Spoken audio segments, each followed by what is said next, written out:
maximize, our potential, moving forward here. And as we finish the season with, the games we have remaining in the conference tournament, I think the biggest thing, I like to look at is what we can control. And that's, the biggest thing is take care of the ball. We looked at 3 games. It looks like, nearly 75 points off our turnovers in the last 3 games. And that's either us, our execution or us being sped up and making bad decisions. And so that's one of my key concerns moving forward, something cleaning that up, outside of what we've, been worried about from day one is cleaning up possessions and finishing possessions with a rebound and not giving, all these teams second chance points, which Baylor certainly took advantage of us and scored on probably the 9 out of 10 possessions in terms of second chance points. So looking forward to taking on a good Central Florida team and welcoming them to the Coliseum, and trying to figure out, how we had a dismal performance down there in Orlando, and we're looking forward to having them in our home arena. Let's go first to Greg Hunter. So, Josh, you sort of covered this a little bit right there. When you get this deep into the season, how much really can you improve, and especially in areas that you've been deficient for much of the year? You show a lot of it's the things that you're consistently not shoring up. There's times we've been very good at taking care of the ball, and there's times we've been sloppy with it. So trying to find the areas that we can, the small areas that we can control. And like I said in the post game press conference, it's not always on the guards. The guards will take a lot of heat sometimes for taking care of the ball, but sometimes it's our effort and our cuts and our timing in terms of running our offensive sets and getting open. Sometimes that can be to blame as well. But we certainly need to value the basketball better and work for that absolute best shot.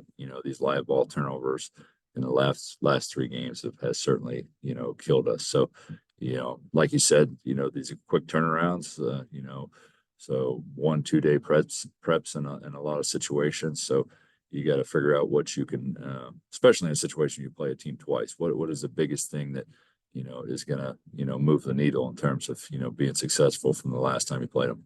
And defensively, sort of the same thing, though. What is it that you think that, is there a pattern you can find that can help you guys get better there?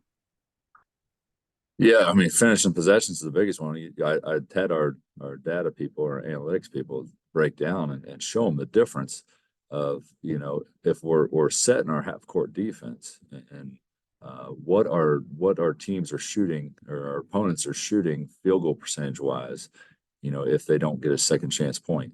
Or we have a set defense and they're not coming downhill, off a live ball turnover, off a turnover in general. And those net numbers are staggering. And that's just us trying to control the game and the way we can control it. And that's one, taking care of the ball, which I keep telling these guys, we have to control the game with our offense. And one of that, just getting a really good shot, or 2, getting our defense set because, we executed really well and we didn't turn it over. And then the other side of the coin is just finishing possessions with a rebound. So if first opportunity against a set defense, our field goal percentage defense is pretty good. And that's where we got to get to where we're, our defense is not putting up terrible position, and then we're checking out and finishing possessions. Let's go to John. You mentioned in your remarks about just the disappointing performance down at Central Florida. What was it that really bothered you with the way you played down there? Their physicality. Physicality was that, we didn't match that physicality. We didn't handle it well. We didn't turn the ball over all that many times, if I remember right, by the numbers. Take a look at it here, but what was it? We had 11 turnovers down there, which isn't a crazy, you want to keep that under single digits. But I think more than anything, their pressure sped us up, and we bailed on a lot of our actions, and we didn't certainly execute, to the standard that we need to execute to be successful.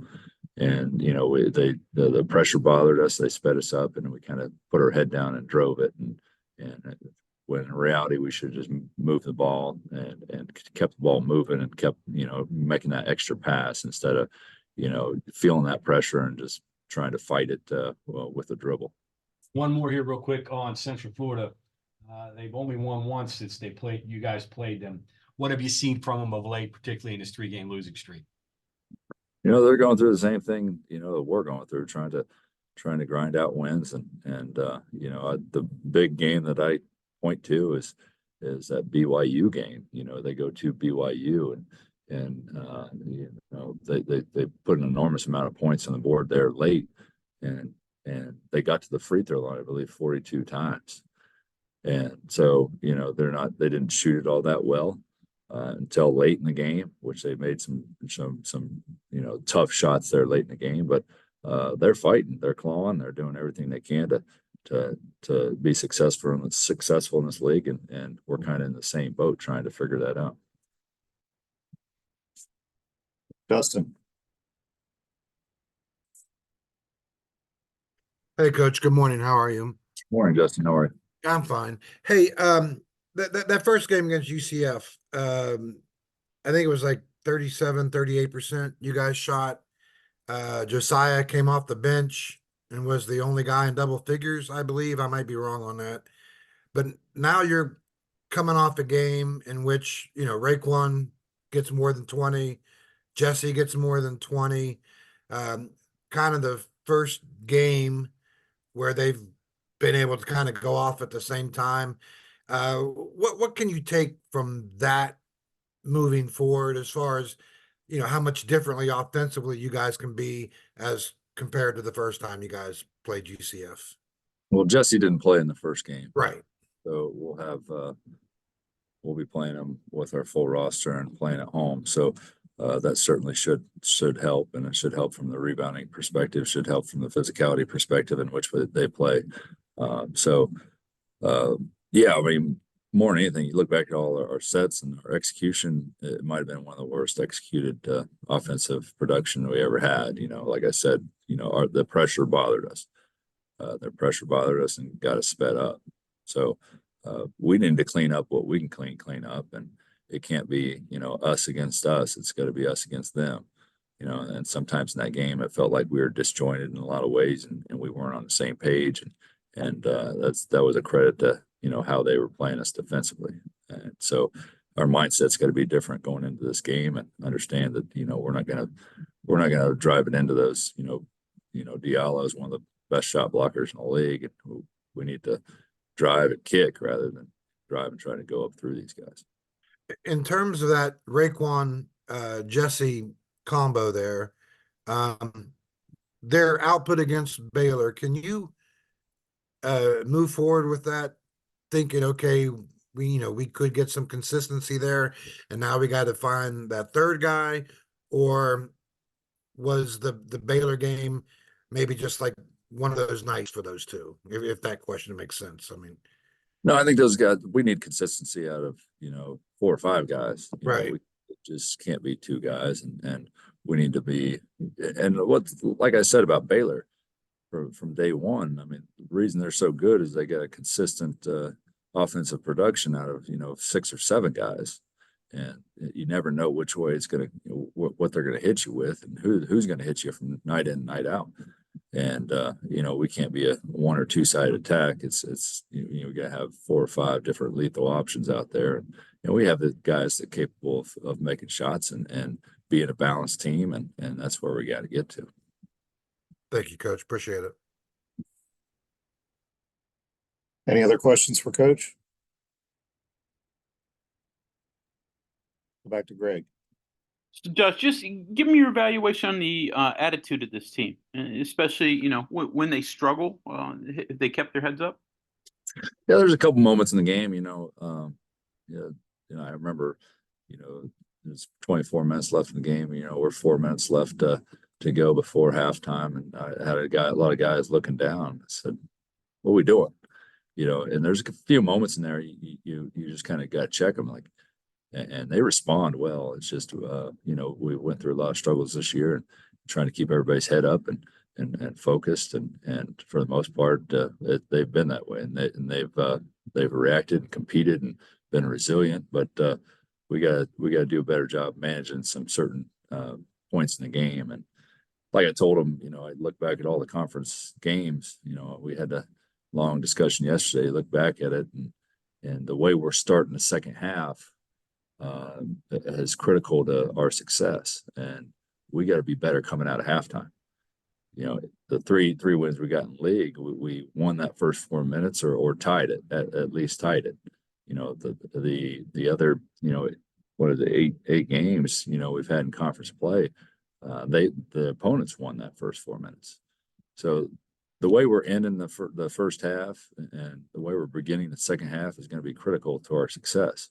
And we look back at the TCU game, how we kind of managed the last, 2 or 3 minutes of the first half, and the BYU game, and how that kind of went from a 2 or 3 point game to a double digits deficit going into half is critically important.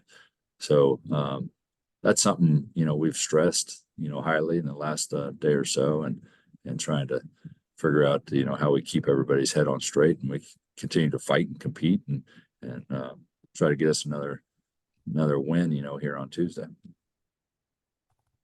Greg Carey. Yeah, Josh, what is Seth's status? Will he be available tomorrow?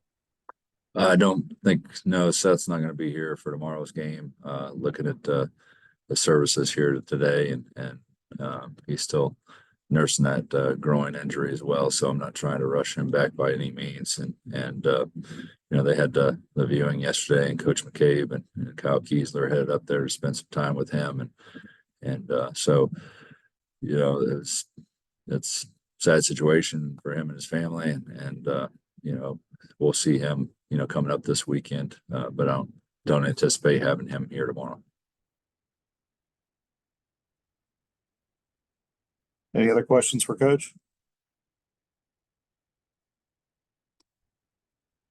Thanks, everyone. Thank you all.